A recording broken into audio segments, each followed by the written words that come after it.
Actually, it all started in Boston, Massachusetts. We're sitting there eating a lobster roll together at the Quincy Market, and I'm raving about how good it is. And George looked at me and she goes, "You know, Rich, it's not what's inside the sandwich that counts. The secret to a great sandwich is the bread."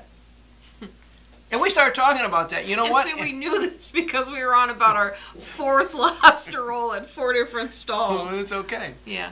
You know, Research. we started talking about stale bread. And what does stale bread mean? And we came back, and we have a favorite restaurant that we like to go to, but being on the road a lot, sometimes we're gone for months on end, and it's been probably 3 or 4 months since we had been by this restaurant, so we drove over there. And when we got there, the place was closed down completely. I couldn't believe it. I mean, it was a wonderful place to get a great sandwich. And anyway, 6 weeks later, we came back. We happened to be driving by, and there's a new restaurant opened up in there. Chicago-style hot dog restaurant, kind of shishi foo-foo hot dogs. And we walked in, and the same guy who was selling the hot dogs, that restaurant, was exactly the same guy who had our restaurant before. And we said, "What happened?"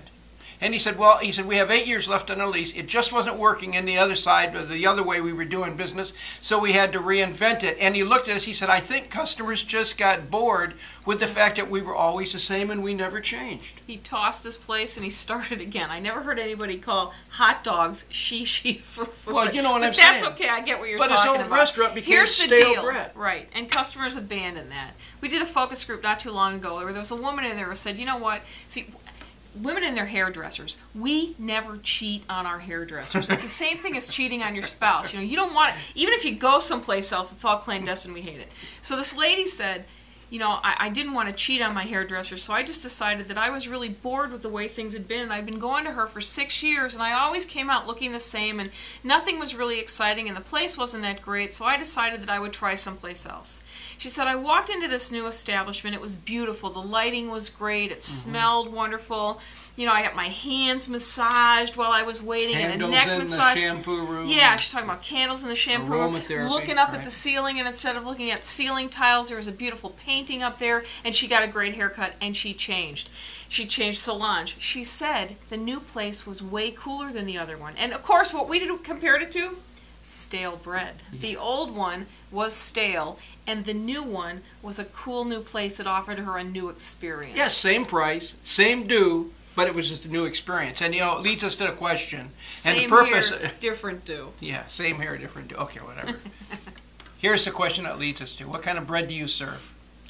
And the point that we're trying to make is, if you've been in our seminars, you've heard us say it over and over again, 10% of your business changes every year, whether you like it or not.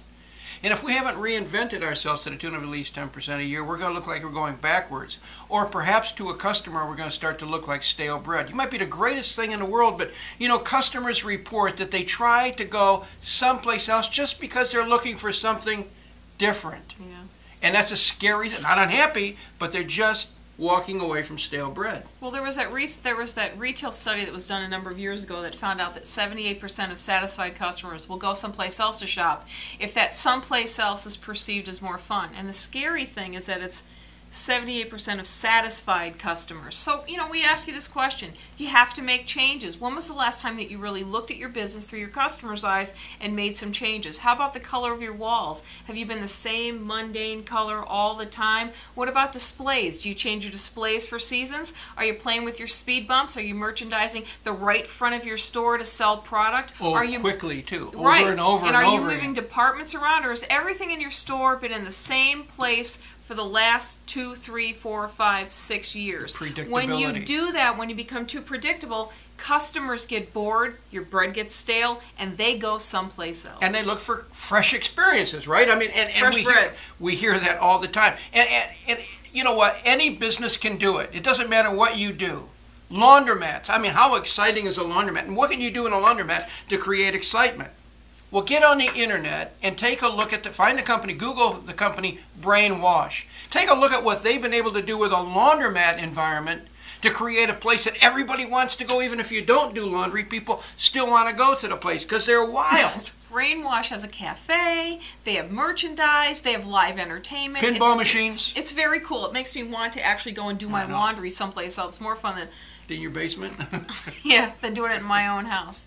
And then we go to Portland, Oregon, and we go to Voodoo Donut. And we like to eat. We have a motto, food is good. Food is good. Yeah. So, we can go to the basic donut places. Voodoo Donut has a lineup outside because they have so many different versions. They have the Voodoo Doll Donut. It's a donut that looks like kind of like a little voodoo little person, and it comes with a pretzel stick in it. And when you stab it with the pretzel stick, strawberry jelly comes out. I love that. Take it out on your donut. And they have the Maple Bacon Bar, which is our all-time favorite, which is a Long John donut with maple syrup on it and bacon on top of it. You take a bite out of it, it's like pancakes. It's awesome. So you know what? They're doing things that are differently. They're taking commodity items and they're freshening them up. We think that we all need to do the same thing too.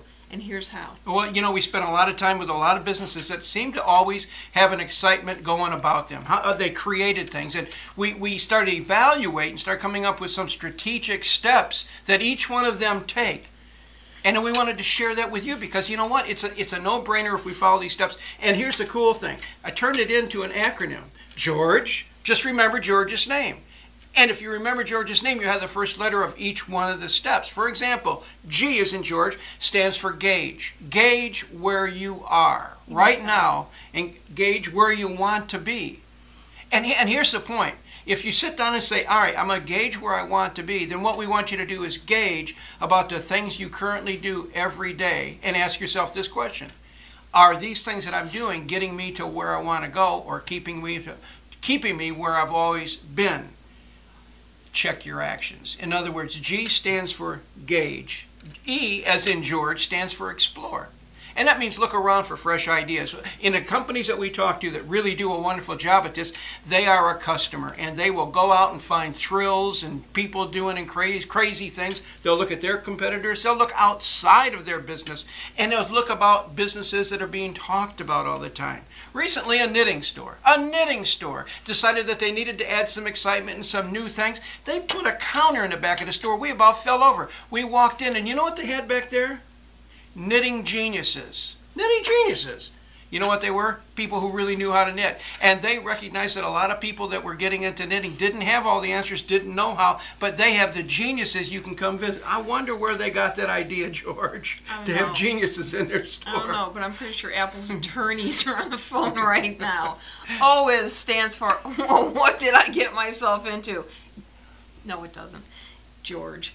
O stands for one thing at a time. Don't get overwhelmed. Yeah. Set one goal at a time and manage it to completion. If you can do one thing, do it very well, do it that way. R stands for request customer interaction. Talk to your customers. We always say listen to your customers because they're smarter than you. Ask them what they like about what you do, what they don't like about what you do, what they'd like you to do more of. In other words, get their ideas. That's R. G-E-O-R. G, again, stands for gather results on an ongoing basis. One of the guys that we just finished working with this past week, he told us about reinventing his business. He said, one of the things that I do is I have to constantly gather in more information about what those customers are saying, what I'm doing, if I'm reaching my goals. And he says, I have to reassess and do whatever is necessary to get back on track. You know what he said? This is like a train that's going 90 miles an hour, and if I step off for 1 minute, I'm a football field behind. I can't afford to let that happen, not in this marketplace. And the last letter... Bring it home, E. The last letter is E, and that means evolve your staff into a renewal agent team.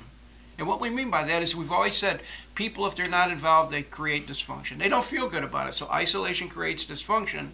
The best people that we found creating excitement and never serving stale bread were people that involve their team as change agents within their business. Those people mean that they look for everything that will work and they come up with ideas and feed more and more to the business owner. And that, folks, spells George. George.